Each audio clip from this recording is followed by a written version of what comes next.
Rewmi 24 TV. Bismillah dal leen ak jàmm ci xibaar dimanche 24 décembre mu mel ne rek waa Pastef jamono yi daal dinañu jubali fi nga xamante ne rek mooy conseil constitutionnel daal di rek jébbale li nga xamante ne moom mooy candidature Ousmane Sonko mi nga xamante ne rek moom ay parlementaire moom la rek continuer defee ko ay député am waaye rek daal dinañuy jël li nga xamante ne rek moom mooy dossier Ousmane Sonko jamono yi ñu wax ak yéen bu Bassirou Diomaye Faye bi tamit borom fiche 111 bi jamono yi ñii di waa conseil constitutionnel daal dinañ koy jël ndax nag li ci des fi mu toll nii kay mooy valider candidature ki nga xamante ne rek moom mooy Ousmane Sonko mi nga xamante ne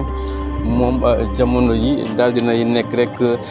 ca conseil constitutionnel ginnaaw rek ba nga xamante ne amul quittance waaye tamit amul li nga xamante ne mooy fiche de parrainage kon ñu bari ñi ngi am yaakaar nag rek conseil constitutionnel dina valider candidature ki nga xamante ne rek moom mooy président Ousmane Sonko candidat du peuple bi kon daal fii ñuy wax ni ak yéen tombé ak 24 décembre daal dinañuy jébale rek candidature Ousmane Sonko ak bu Bassirou Diomaye Faye foofee ca conseil constitutionnel tombé ak dimanche 24 décembre